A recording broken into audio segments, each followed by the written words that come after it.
Today on NewsCenter, learn about the grad fair held in the University Bookstore, see a recap of the Nearly Naked Mile, and hear what MSU volleyball coach had to say about the team's senior night. All this and more today on NewsCenter. Good evening and welcome to NewsCenter. I'm Alexis Matthews. And I'm Kinsey Thompson. Thanks for joining us. Here's your headlines for November 3rd, 2016.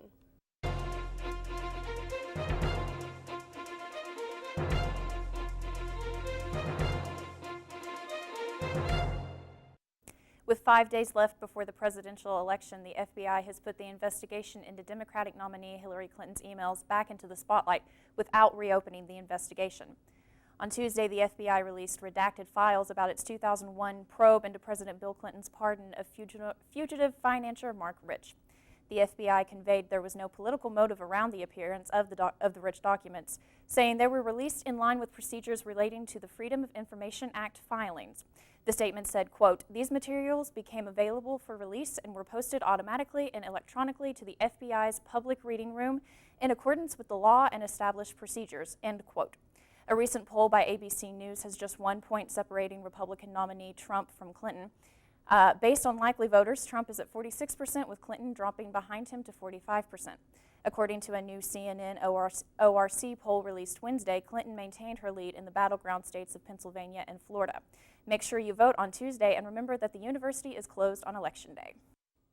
Round County Clerk Kim Davis is asking a federal judge not to make her pay legal fees for the couples who sued her. According to WSAZ, the attorneys for the couples who sued Davis asked U.S. District Judge David Bunning to award them nearly $233,000 in legal fees and costs. The religious advocacy group Roger K. Ganem of Liberty Counsel represented Davis and wrote that the case was resolved in the legislature and the couples aren't entitled to legal fees. Kim Davis refused to issue marriage licenses to same-sex couples last year.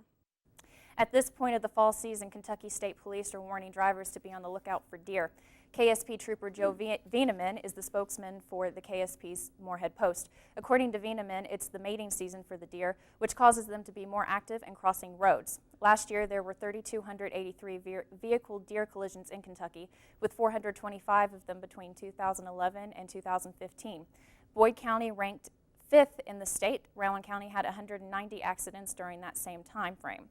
That amounts to an annual average of 38. Several MSU offices have been relocated to the Enrollment Services Center located next to 3rd Street Eats at 121 East 2nd Street. The offices that have been moved include the offices of Admissions, Financial Aid, and Transition within Enrollment Services. The other offices moved are the Dean of Students, the Sale and Student Disability Services, and the Vice President of Student Success. Visitors to any of these offices should access the building through the main entrance located on the west side of the building near Tippett Avenue. An official with the federal prison in Ashland is asking Kentucky lawmakers to permit some inmates within the U.S. correctional system to obtain driver's licenses. Scott Butcher is the Reentry Affairs Coordinator for the Mid-Atlantic region. He says only a small number of prisoners would be eligible for such a permit, and the inmates would not be permitted to carry the license. He says it would be given to them only while they're working. Allowing the permits, Butcher argues, would enable the prisons to get more work done at lower costs and help the inmates develop a better work ethic that would keep them from becoming repeat offenders. He testified Tuesday before a group of lawmakers in Frankfort. Coming up, Jacob Miller is in the NewsCenter Weather Center with your forecast. And we'll take a look at some students who bared it all at the Nearly Naked Mile for a good cause in this week's NewsCenter Spotlight. All this coming up next.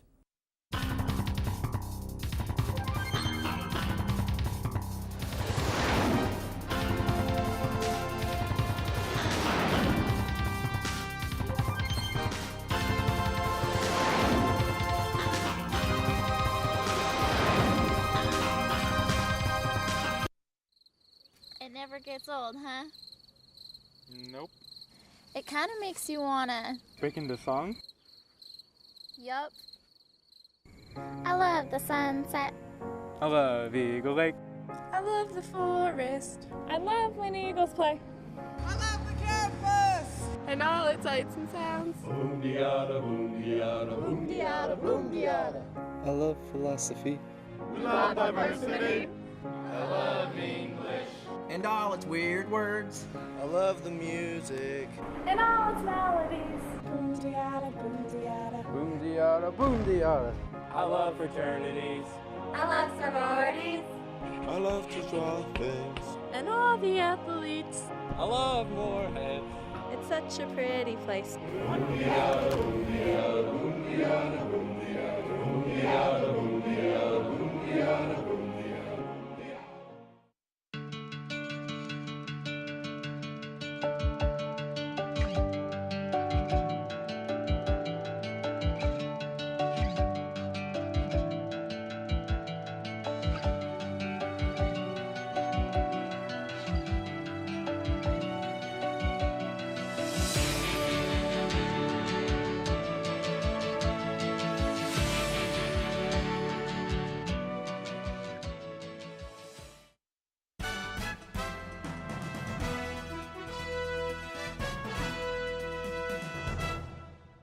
Good evening, Moorhead. Jake and Miller here in the NewsCenter Weather Center with your forecast. You may have seen some showers earlier today and a little bit throughout the day, some showers and some hard rain also.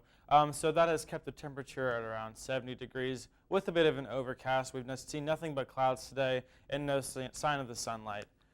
Let's take a look at our record temperatures. We're looking at a high of 85 degrees in 2004, so just 12 years ago it's pretty high, and a low of 15 degrees back in 1963. The normal high, we're looking at 64 degrees. Real quick, let's look at that record low of, just kidding, we're going to move on to our record temperatures brought to you by WKYT. And as you can see, the rest of the Commonwealth is sitting around the same temperature that we're looking at. Lexington is also at 70 degrees. As we move up, the temperatures are lower. At Maysville, it's 64 degrees. Going all the way down higher, looking at 77, 73 in Harlan. And let's take a look at our live radar, brought also by WKYT. If you're looking at Lexington, you are experiencing some showers, but the western side of the Commonwealth is looking pretty clear. You might see some showers later tonight. But as for right now, those showers that we experienced earlier today have moved through over into West Virginia. The Ashland area is experiencing some showers, and you will be for the next half an hour. Tonight, it is going to be a cold night. The temperature is going to drop very low to 49 degrees. We're going to have a cloudy night and there's a chance of rain. All right, let's send it back to the news desk with Kenzie.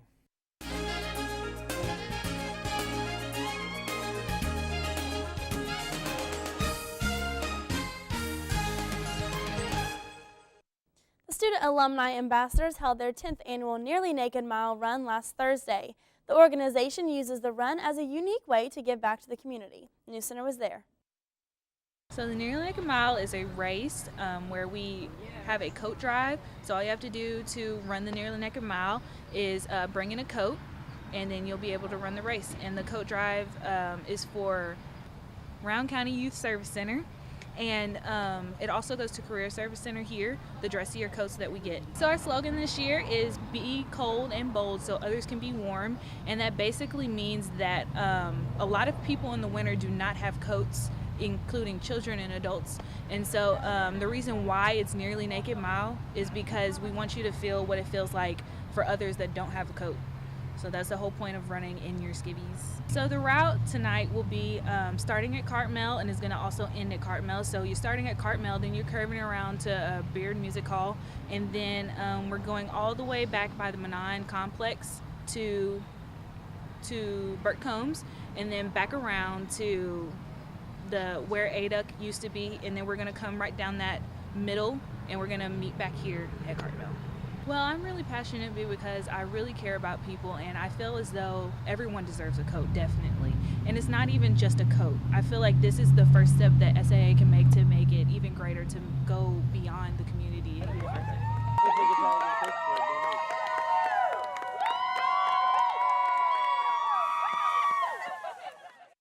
SAA had 75 coats donated and 65 runners.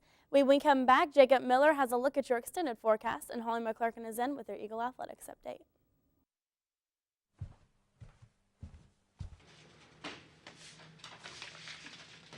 Yo, why are you looking at bags, bro? What you need is a chick magnet. You put me in the room and boom, chicks. That's what I'm talking about.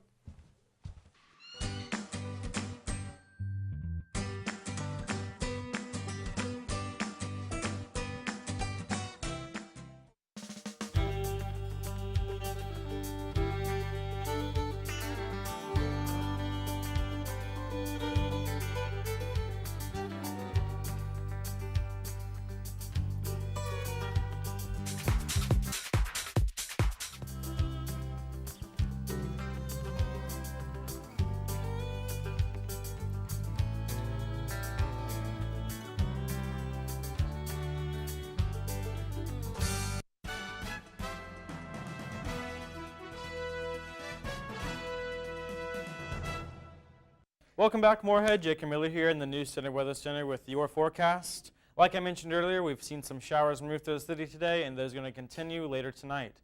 Currently in Moorhead, we're looking at about 60 to 70 degrees, and we're looking at an overcast. So it's been a very cloudy day, and we haven't seen much of the sun. The humidity is around 65%. That's due to all the rain that we've had move through. And the winds have stayed pretty low today at only 5 miles per hour.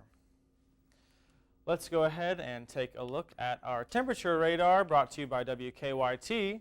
As you can see, the rest of the Commonwealth is also sitting around the 70-degree, high 60s, low 70s area. Up in Covington, we're looking at 67 degrees. Moving down towards Lexington, we're looking at 70 degrees. And even farther, the temperature continues to rise. London, you're at 77. As we move towards West Virginia, those trends continue. Jackson's at 74. As we move up to Moorhead, we're sitting around the high 60s, low 70s area. Let's take a look at our live radar, also brought to you by WKYT. You can see the western side of the Commonwealth is pretty clear. As we move later tonight, you might see some showers move through there. As we move across Lexington, you are being hit with a storm right now, so please be careful with that. And that will continue for a little while longer. As we move over to the West Virginia side of the state, we aren't seeing any storms right here right now, but we might later tonight. And as we continue into Ashland, they are experiencing some storms right now as well, and all those storms will be moving into the West Virginia area. Tonight, we're going to have a cloudy night. It's going to be a bit dark outside with a low of 49 degrees. You might see that we are going to be indicating some showers later tonight. The precipitation is at 60%, and the sunset's going to be at 6:31 p.m. And let's look at tomorrow. It's going to be a sunny day with a high of 59. So the high is beginning to decrease, drastically different from today. But it's going to be a sunny day, so hopefully it'll keep the temperature up. It'll feel warm at least. The sunrise is going to be at 8:03 a.m. Let's take a look at our 7-day forecast. Tomorrow it's going to be a high 59, like I said, a low 42. It's going to see some chilly winds, but it's going to be a pretty nice day outside. Saturday, it is time to change your clocks. We're going to fall back an hour. We're going to get an extra hour of sleep, thank goodness, with a high of 62 and a low of 35. Sunday, we're looking at a high of 65 and a low of 38 degrees. Very nice day that day. On Monday, we're going to look at a high of 67 and a low of 39. So going through Monday, it's going to be pretty nice outside. As we move into Tuesday, which is election day, so please go exercise your right to vote. It's a high of 64 and a low of 46 with a small chance of rain, so don't let you keep that from the polls. Wednesday is a high of 63 and a low of 49 with a few showers. And as we continue to the later part of the week, those chances for precipitation increase with a high of 58. I mean, I'm really excited for that extra hour of sleep. I know, it's going to be great. Yeah. But thank you, Jacob. So now let's send it over to Holly McClurkin with your Eagle Athletics. Your home for the Moorhead State Eagles, this is NewsCenter Sports. Moorhead State Volleyball beat Jacksonville State during their senior night match, 3-0 last Saturday. They have not lost on senior night since 2009. The Eagles won the first set 25-23, the second set 25-20, and they closed out the match with a 25-18 win in the third set. I talked to head coach Jamie Gordon a few days after the game to hear what he had to say about the match, the team's departing seniors, and his thoughts on the season overall.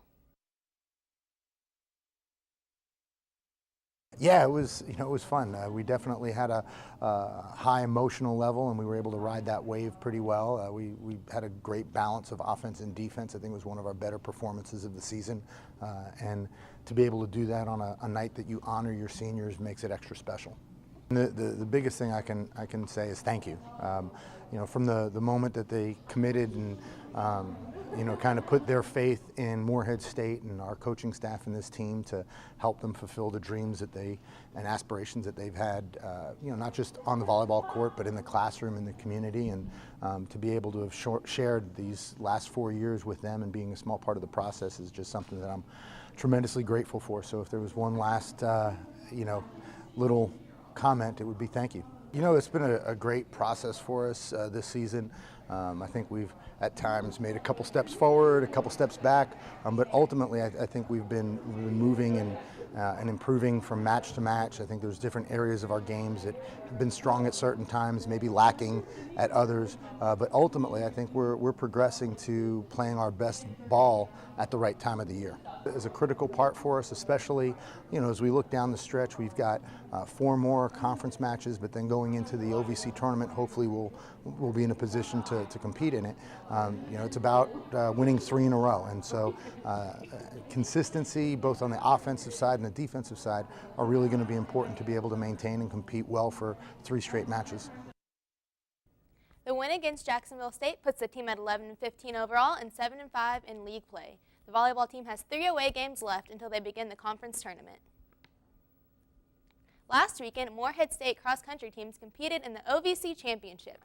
The MSU men's team finished 3rd overall, while the women's finished 9th. Freshman Farah Abdul Karim and sophomore Justin Mokler were both named to the All-OVC Championship team, finishing 3rd and 6th, respectively. NewsCenter reporter Damon Huff caught up with Farah to get his thoughts on his performance, his team, and the upcoming regionals.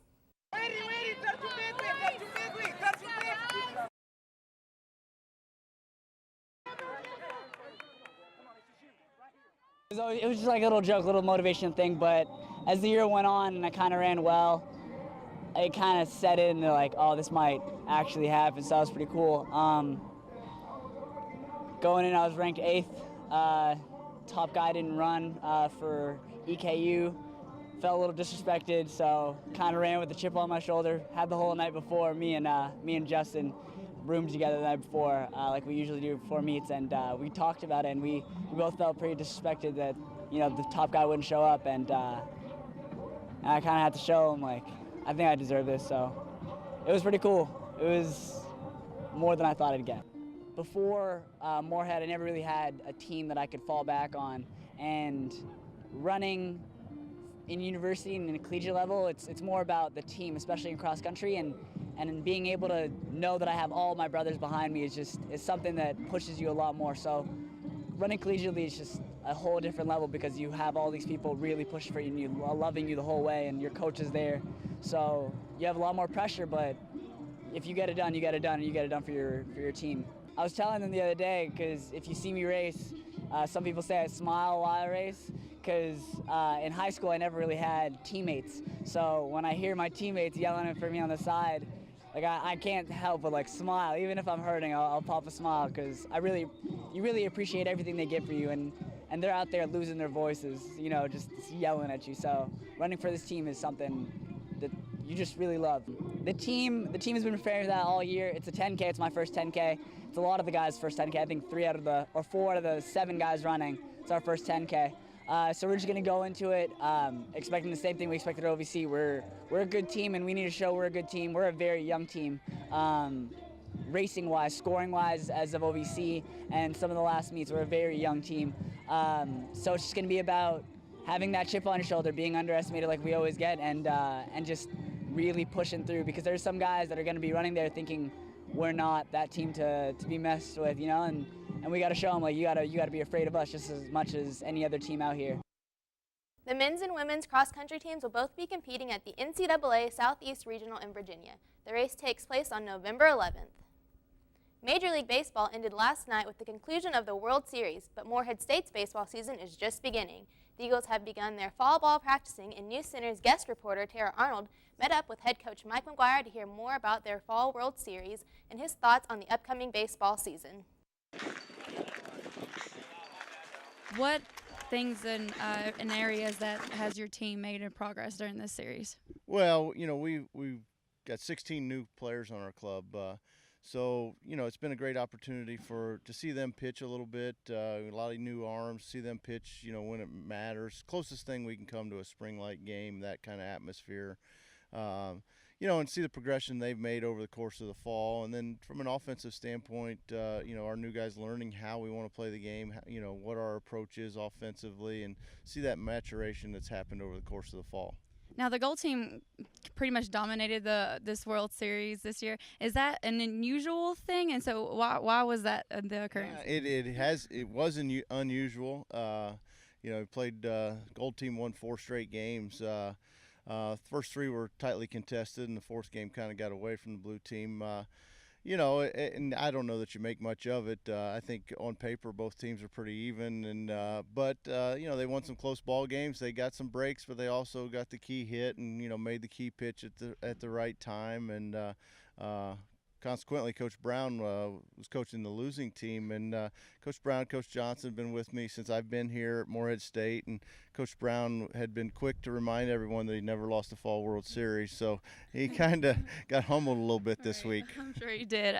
So what about your newcomers? Are these guys really buying into the system, and then they're really going on of how you coach? They are. I look at us from a pitching standpoint, and I really like our arms that we brought in, but some of them are inexperienced. And if you look at, a Jake Ziegelmeyer, a J.C. Hatcher, and Alex Garbrick, Don Masulo, some of those guys that are new, young guys that, have thrown the ball really well for us. And then, a Dalton Stanball who redshirted for us last year and has really been one of our top guys this fall, has really matured a lot over the course of a year, and just what a difference a year makes for a kid. And he's a prime example of that. And then, positionally, we brought some JUCO kids in. Chase Teeter and Eli Bogus are both having nice falls for us.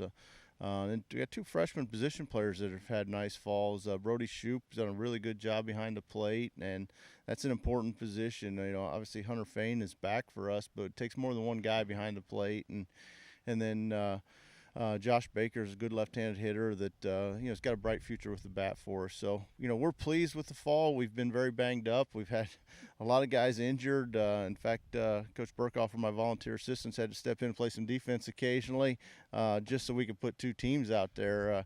I look forward to when we play someone else and I just try to line up out and play 9 guys. We'll be back with more news after this.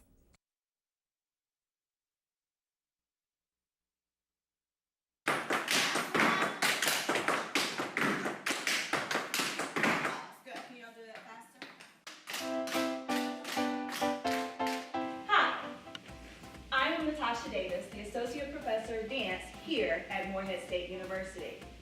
Under the Dance Minor program, you will learn a variety of genres of dance, including tap, ballet, modern, jazz, hip-hop, African, dance composition, dance improvisation, dance history, intro to dance, and Pilates. If you are interested, you can become a member of our National Dance Honors Fraternity, Delta Chi Xi. This fraternity offers students the opportunity to spread dance not only on our campus, but throughout the community. If you're interested in any of our classes, please come and contact me, Professor Natasha Davis. And never miss a chance to dance. Morehead State held its annual grad fair this past Wednesday. Students who plan on graduating this semester can have a one-stop shop for all their graduation needs. NewsCenter's Brian McGee was there to get the details. Well, the grad fair here at Morehead State University is something that we hold every semester, and it's an opportunity for the graduates to come and get their cap and gown here at the university bookstore. And if they purchase their cap and gown during this time, they do get a discount, so that's a little bit of an incentive to go ahead and get that out of the way. They can also purchase invitations to graduation, graduation announcements, even look at diploma frames for their diploma. The Alumni Association is here as the host because we want to welcome graduates and let them know that the Alumni Association is here for them after they graduate. We're the alumni's connection back to the university for years to come.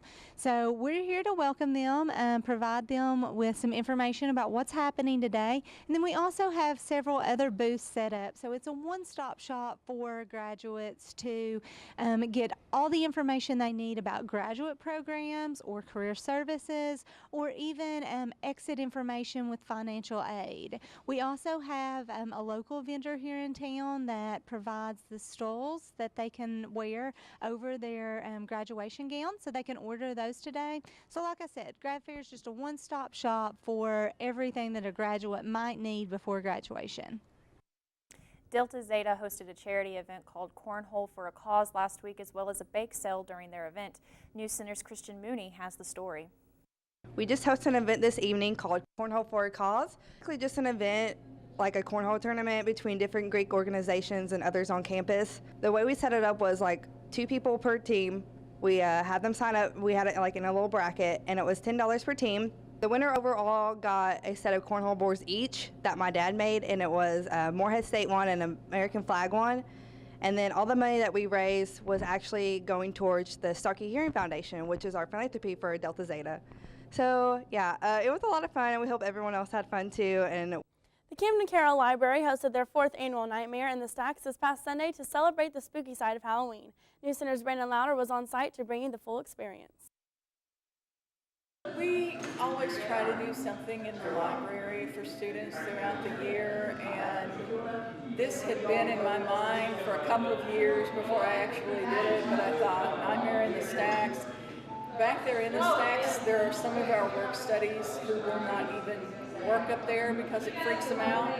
So I figured if it freaks them out and nothing's there, then what's going to happen when we put stuff there? So that's how I came up with it. It took my makeup artist about half an hour to do it. She made it with latex and cotton balls and molding putty and some red food coloring for the blood and that kind of thing. So yeah, it took her about half an hour. She's really good. And she did most of the makeup that you'll see on the people here. Her husband also does it, and he came in and he helped too. Her name is Stacy Scott, and her husband's name is Xavier Scott.